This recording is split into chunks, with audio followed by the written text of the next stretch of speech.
नमस्कार। श्रीमती मोहरी देवी तापड़िया कन्या महाविद्यालय जसवंतगढ़ के इस यूट्यूब चैनल पर मैं प्रवक्ता हनुमानमल शर्मा आप सभी का हार्दिक स्वागत और अभिनंदन करता हूं। प्यारे विद्यार्थियों, जैसा कि हम पिछले कई वीडियो से हम पढ़ रहे हैं पार्ट 3 जो कि BA थर्ड ईयर में आपके पाठ्यक्रम में है। प्रथम जो प्रश्न पत्र है आधुनिक काव्य, उसमें पार्ट 3 जयशंकर प्रसाद जी द्वारा रचित कामायनी महाकाव्य का सरदा सर्ग जो तीसरा सर्ग है। मैंने बताया था आपको कि इस कामायनी महाकाव्य में कुल 15 सर्ग है, जिसमें ये सरदा सर्ग है वो आपका तीसरा सर्ग माना गया है। तीसरे सर्ग है। सरदा जो है कामायनी का ही रूप है, कामायनी का नाम है जो है सरदा है। तो प्यारे विद्यार्थियों, चलिए हम अब इन पदों की व्याख्या करते हैं। तो ठीक है, तो अब आज का जो पद है हमारा 16 तक पद हमने पढ़ लिए हैं प्यारे विद्यार्थियों। अब 17 और 18 नंबर का जो पद है वो हम इसकी व्याख्या करने वाले हैं। तो चलिए प्यारे विद्यार्थियों इनकी व्याख्या करते हैं।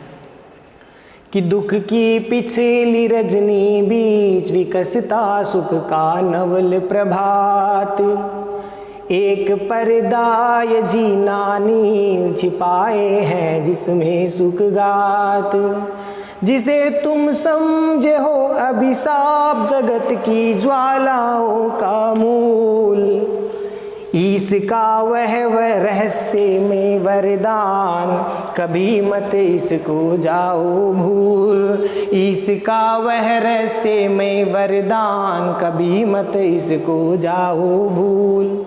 तो प्यारे विद्यार्थियों, ये तो था छंद का वाचन। अब हम इसकी व्याख्या करते हैं। तो प्रस्तुत जो पद है वो प्रस्तुत पद्यांश जयशंकर प्रसाद जी द्वारा रचित कामायनी महाकाव्य के सरदा सर्ग से उद्धृत है। तो ये आप प्रसंग में लिखेंगे।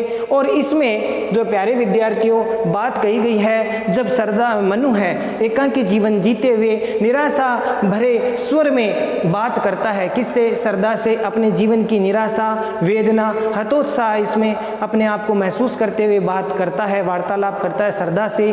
तब सरदा मनु को इस प्रकार से निराशा में, वेदना में जीवन को जीते हुए देख करके सरदा मनु को उत्साहित होने का जो भाव व्यक्त करती है, प्रेरणा देती है कि जीवन में दुखों को देख करके इस तरह से पलायन नहीं करना चाहिए, हमें दुखों का सामना करना चाहिए, दुखों से संघर्ष करना चाहिए। इसकी प्रेरणा सरदा मनु को देती है, यह सरदा मनु को समझाते हुए कह रही है। तो प्यारे विद्यार्थियों, ये तो प्रसंग में आप लिख देंगे। ठीक है, कौन किसको समझा रहा है? सरदा है मनु को समझा रही हैं।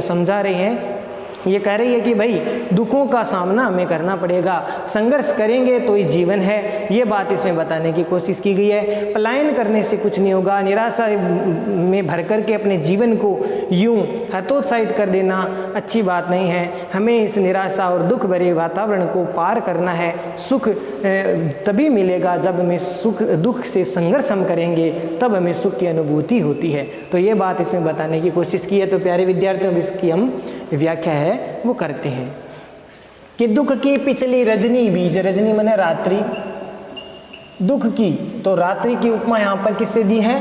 दुख से दी है कि दुख रूपी जो रात्रि है उसके बीत जाने पर विकसता है, माने विकसित होता है, खिलता है क्या?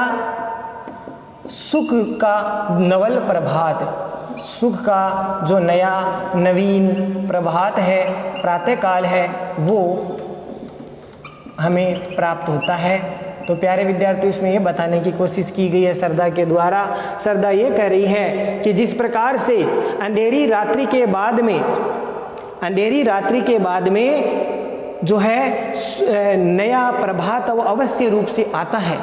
प्रातःकाल जरूर होता है, रात्रि के बाद में सवेरा जरूर होता है, प्रातःकाल जरूर होता है। ठीक उसी प्रकार से ये दुख भरी जो अंधेरी रात्रि है उसके बाद में हमें जो है जीवन में सुख का नया प्रभात वो अवश्य आएगा। यानी तुम मनु को समझाते हुए करे कि मनु, आप केवल निराशा और दुख भरे वातावरण को जीते जीते अपने आप को यही समझने लगे हो कि अब मुझे दुख ही मिलेगा। तो यहाँ पर सरदा मनु को एक तरह से प्रेरणा देती हुई कह रही है कि भाई जीवन में केवल दुख ही दुख नहीं होते, दुख के बाद सुख की भी प्राप्ति है वो मनुष्य को होती है। जीवन में सुख और दुख है वो निश्चित क्रम से चलते रहते हैं। ये इसमें बताने की कोशिश की है कि दुख रूपी जो रात्रि है बीत जाने के बाद में सुख का जो सवेरा है वो जरूर होगा। ये बात इसमें बताने की कोशिश की है। अगली बात हम लिखें, अगली पंक्ति की बात करें तो प्यारे विद्यार्थियों कि एक पर्दा है ये जीना नीले रंग का पर्दा, यहाँ पर आकाश रूपी नीला पर्दा, और नीले शब्द को हम दुख के रूप में भी उपमा दी है कि दुख रूपी जो नीला पर्दा है, और जीना मतलब पतला, ठीक है, जीना पतला, और ये एक पर्दा है, ठीक है। और इस पर्दे के पीछे क्या छिपाए हैं, जिसमें सुख गात, इस सुख रूपी शरीर है वो इसमें छिपा हुआ है, सुख रूपी शरीर छिपा हुआ है। किसमें? देखो कितनी अच्छी बात की है सरदा ने कहा है कि जिस प्रकार से नीला आकाश है, उसके नीले आकाश में जैसे सवेरा छुपा हुआ रहता है, ठीक उसी प्रकार से इसमें जो नीले दुख रूपी जो नीला जीना पर्दा है, उस पर्दे के पीछे सुख रूपी शरीर है वो छिपा हुआ रहता है। कहने का मतलब है दुख के आवरण के ठीक उसके पीछे, दुख के आवरण के ठीक पीछे सुख की अनुभूतियां जो है छुपी हुई रहती है। दुख रूपी इस जीने पर्दे के पीछे सुख का आभास हमें होता है। इसीलिए मनुष्य को आशावान बनना चाहिए। दुख ही दुख में अगर मिल रहा है तो उसे आशावान रहना चाहिए, कभी न कभी एक न एक दिन मुझे सुख भी अवश्य मिलेगा। तो ये बात इसमें बताने की कोशिश की है प्यारे विद्यार्थियों कि इस जीना पर्दा या नीला किसको कहा है? दुख रूपी जो नीला जीना पर्दा है, उस पर्दे के पीछे सुख रूपी शरीर है वो छिपा हुआ है। कहने का तात्पर्य है कि दुख के पीछे सुख की जो अनुभूतियां हैं या सुख का साम्राज्य है, सुख का जीवन है वो छिपा हुआ रहता है। तो प्यारे विद्यार्थियों ये जो भाव आपको समझ में आ गया होगा। तो यहाँ पर एक दुख को एक पर्दे के रूप में बताया है। इधर दुख है तो इसके ठीक पीछे सुख भी छिपा हुआ है, जो मनुष्य को समय के अनुसार उसके आचरण से, उसके परिश्रम से उसको मिलेगा। दुख ही दुख नहीं रहता, जीवन में सुख भी आता है। तो ये दुख रूपी जो जीना पर्दा है, तो मनुष्य इसीलिए आशावान रहता है कि इस जीने पर्दे के पीछे, इस दुख के पर्दे के पीछे उसको सुख की अनुभूतियां होती है, उसको सुख का आभास होता है। ठीक है प्यारे विद्यार्थियों, सुख का क्या होता है? आभास होता है। उसको लगता है कि इस दुख के दिन है वो जब बीत जाएंगे तब मुझे सुख की अनुभूतियां होगी। दुख भरे दिन भी तेरे भैया अब सुख आयो रे। तो इस प्रकार से यहाँ पर ये भाव यहाँ पर ठीक सटीक बैठता है कि दुख के बाद में, दुख के इस पर्दे के पीछे सुख का जो जीवन है वो जरूर मिलेगा। ये आशावान हमें बनना चाहिए। आगे देखिए, जिसे तुम समझे हो अभिशाप, सरदा मनु से कहती है कि हे मनु, तुम जिस जीवन को तुम अभिशप्त मान रहे हो, ठीक है, क्या मान रहे हो? अभिशप्त मान रहे हो, ठीक है, एक तरह से साप मान रहे हो जीवन को, जगत की ज्वालाओं का मूल मान रहे हो। ये जो संसार है, जगत मैंने संसार की ज्वालाओं, संतापों, जो 3 प्रकार के संताप है, देहिक, देविक और भौतिक, आदि देहिक, आदि देविक और आदि भौतिक, ये 3 प्रकार के जो संताप है उनका तुम मूल कारण मान रहे हो, जड़ मान रहे हो, मूल कारण मान रहे हो। ठीक है, तो इन कारणों के पीछे भी हमें, तुम जो इस जीवन को इतना अभिशप्त मान रहे हो और इस संसार को तुम समस्त जो ज्वालाओं की जड़ मान रहे हो, मूल कारण मान रहे हो, जबकि ये है ईश का रहस्यमय वरदान, कभी मत इसको जाओ मूल। इसीलिए सरदा मनु को कह रही है कि ये तो भगवान की दी हुई, ईश्वर की दी हुई, ईश्वर का यह रहस्यमय वरदान है, रहस्य से युक्त जो है, रहस्य से युक्त ये वरदान है, अभिशाप नहीं है ये जीवन। क्योंकि संघर्ष करते हुए हमें जब बीत जाएगा तब हमें सुख की अनुभूति होगी और वह सुख बड़ा आनंददायी होगा। इसीलिए तुम कभी मत इसको जाओ बोले, इस बात को तुम कभी भूल मत जाना। क्योंकि ये जो तुम इस जीवन को तुम अभिशप्त समझ रहे हो और इस संसार की समस्त ज्वालाओं का कारण, संतापों का कारण समझ रहे हो, जबकि ये ईश्वर का एक रहस्यमय वरदान है, इसको तुम कभी मत भूल जाना। क्योंकि ये जो इस दुख भरे दिन जो है बीत जाएंगे, जब तुम दुख से संघर्ष करोगे तब तुम्हें सुख की अनुभूति भी होगी और तब जो सुख मिलेगा उसका आनंद ही कुछ और होगा। वह आनंद जो है शब्दों में बयान नहीं हो सकता। दुख के बाद जब सुख मिलता है तो बहुत आनंददायक लगता है। तो प्यारे विद्यार्थियों, ये सरदा मनु को समझा रही है। आशा करता हूँ ये पद आपको समझ में आ गया होगा। ठीक है, तो ये ईश्वर का वरदान है दुख। श्रद्धा बताना चाहती है कि इसीलिए निराश मत हो, क्योंकि कभी तुम्हें विपत्तियों का सामना करने पर जो सुख की अनुभूति, जब विपत्तियों का सामना करते करते जब तुम्हें सुख की अनुभूतियाँ होगी तो वह बहुत ही आनंददायक होगी, तब तुम्हारा जीवन आनंद में तुम्हें लगेगा। इसीलिए सुख की अनुभूति से पहले हमें एकदम से, क्योंकि ये जो सुख की अनुभूतियाँ हैं वो दुख में छिपी हुई रहती है, तो एक रहस्य में है। जो दुख है, दुख के पीछे सुख छिपा हुआ रहता, तो ये रहस्य जरूर है, लेकिन ये रहस्य तब उद्घाटित हो जाता है जब आप उस दुख को इस संघर्ष के द्वारा उसको पार कर लेते हो, तब ये रहस्य उद्घाटित हो जाता है, तब आपको सुख की अनुभूति होती है, आनंद की अनुभूति होती है। तो प्यारे विद्यार्थियों, ये भाव आपको समझ में आ गया होगा। विशेष वाले बिंदु में आप लिखेंगे प्यारे विद्यार्थियों कि अंधकार का जो नीला पर्दा है वो दुख के पर्दे के रूप में ये बात बताइए, तो ये विशेष वाले पॉइंट में लिख सकते हो। या जो अंधकार का जो पर्दा है, जीना पतला जो नीले रूप में पर्दा बताया है, ये पर्दा किसका प्रतीक है? दुख का प्रतीक है। तो प्यारे विद्यार्थी, ये भाव आपको लिख सकते हो आप कि अंधकार का जो नीला पर्दा है दुख का पर्दे का प्रतीक है, और जीना जो पर्दा है वो नीला, वो दुख का प्रतीक है। और इसीलिए जीना इसीलिए बताया है क्योंकि उस जीने पर्दे में से हमें क्या होने लग जाता है, जीने पर्दे में से हमें सुख का जो आभास है वो होता रहता है। ये दुख रूपी पर्दा, उसके ठीक पीछे सुख है वो समाया हुआ है, तो ये आभास उसमें होता रहता है। और इसके साथ साथ अगर ये कहने का तात्पर्य है कि भाई दुख के साथ सुख भी जुड़ा हुआ रहता है, सुख के बाद दुखी, दुख के बाद सुख है, वो क्रम से हमें मनुष्य जीवन में मिलते रहते हैं। तो ये दुख और सुख का क्रम है वो निश्चित चलता रहता है, ये भी आप विशेष वाले पॉइंट में लिख सकते हैं। और अलंकारों की बात करें तो प्यारे विद्यार्थियों, इसमें उपमा अलंकार है, साथ ही साथ समास की तरह उक्ति बात कही गई है तो समासोक्ति अलंकार है। उपमा, समासोक्ति अलंकार और अनुप्रास अलंकार लिख सकते हैं इसमें। और तत्सम शब्दावली का प्रयोग किया गया है, तत्सम शब्दावली का प्रयोग किया गया है। खड़ी बोली हिंदी का है, प्रयोग पद की गयता उचित है, यह आप लिख सकते हैं विशेष वाले पॉइंट में। तो आशा करता हूँ ये पद आपको समझ में आ गया होगा। अगला पद देखते हैं।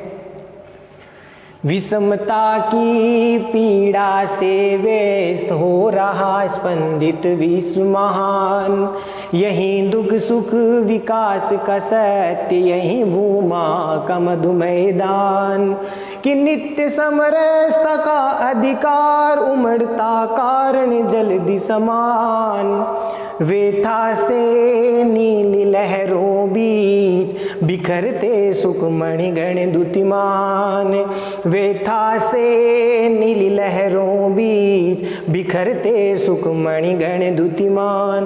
तो प्यारे विद्यार्थियों, ये तो छंद का वाचन और अब हम छंद की जो व्याख्या है करते हैं। तो इस पद में भी प्यारे विद्यार्थियों श्रद्धा है मनु को समझाते हुए कह रही है, जब मनु निराशा और विरक्ति का भाव उसके अंदर आ जाता है तब श्रद्धा उसे उत्साहित करती हुई कह रही है, जीवन में सुख और दुख है दोनों अनिवार्य हैं, दोनों का होना जरूरी है। केवल सुख ही सुख है वो भी आए तो भी अच्छा नहीं होता, दुख ही दुख आए तो भी अच्छा नहीं होता, तो ये क्रम से चलते रहते हैं, अनिवार्य हैं। इसीलिए दुख का कारण है व्यक्ति वो अपने जीवन से पलायन उसको नहीं करना चाहिए। बात कही गई है कि दुख के कारण मनुष्य को कभी जीवन से पलायन, निराशा, हतोत्साहित नहीं होना चाहिए, क्योंकि दुख के बाद सुख की अनुभूति जरूर है होती है। तो ये भाव इसमें व्यक्त किया गया है, तो ये प्रसंग में आप लिख सकते हैं। और अब इसकी व्याख्या करते हैं। विषमता का अर्थ होता है विसंगतियाँ, ठीक है ना।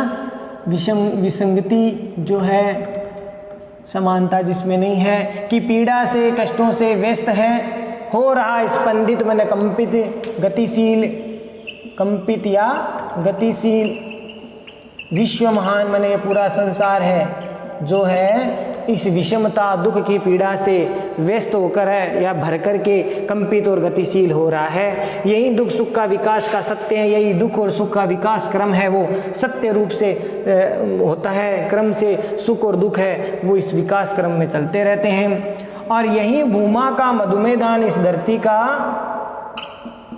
मधुमेह मधुर अमृत समान अमृतमय दान है, वरदान है, ठीक है।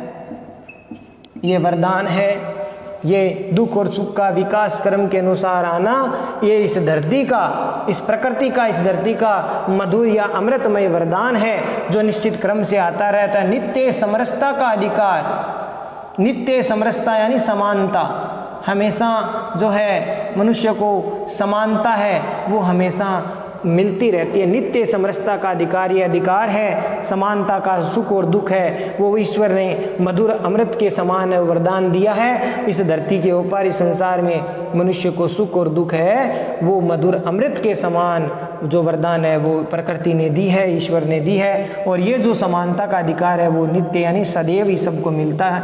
उमड़ता कारण जलधि समान, और इसी कारण से समुद्र जिस प्रकार से उमड़ता है, समुद्र के उमड़ने का कारण है ये जो नीली लहरों के बीच में जिस प्रकार से समुद्र है वो उमड़ता रहता है। और उस समुद्र के उमड़ने पर जैसे मणिगण यानी मोती और मणियाँ हैं, मणियों से क्या होता है, द्युतिमान माने प्रकाशमान होता है, चमकता है, प्रकाशमान या कांतिमय होता है, आभामय, चमकमय, तेज से युक्त होता है। तो इस प्रकार से इसमें भाव व्यक्त किया है कि जैसे दुख और पीड़ा से, वेदना से, जैसे नीली मैंने कहा ना दुख भरी लहरों के बीच में। अब इसका अर्थ हम देखते हैं फिर से, थोड़ा सा इसका अर्थ हम दोबारा से देख लेते हैं प्यारे विद्यार्थियों कि विषमता का अर्थ इसमें यह बताया कि जो संपूर्ण जो सुख जो संसार है उसमें जब समता की कमी हो तब दुख सुख की विषमता से पीड़ित होकर के ये जो संसार है वो कंपित या गतिशील हो रहा है। और इसमें सुख दुख का जो क्रम है वो निरंतर चलता रहता है। विषमता की जो पीड़ा है इस विषमता से भर करके ये पूरा विश्व या संसार है वो कंपित या गतिशील हो रहा है। और इसमें सुख और दुख की जो विकास यात्रा है, विकास का जो क्रम है वो सत्य रूप में है। सुख और दुख है इस संसार में निश्चित क्रम के अनुसार है उसका विकास होता रहता है। कहने का मतलब दुख के बाद सुख, सुख के बाद दुख का क्रम है वो आता रहता है। और यही इस धरती का मधुर अमृतमय वरदान है। क्या वरदान है कि हमेशा इसमें समरसता बनी रहती है, सबका अधिकार है, समरसता का, समानता का अधिकार है। दुख के बाद सुख की अनुभूति होती है और ये जो सुख और दुख की जो अनुभूति का अधिकार है, समानता का, वो हर एक मनुष्य को मिलता है और ये इस धरती का अमृतमय वरदान है। उमड़ता है जलधि समान, ठीक है प्यारे विद्यार्थियों, ये नित्य समरसता का यहाँ पर अधिकार है और इस धरती पर मानवों के लिए, मनुष्य जीवन के लिए परमात्मा का एक तरह से अमृत जैसा वरदान इसमें मिलता है।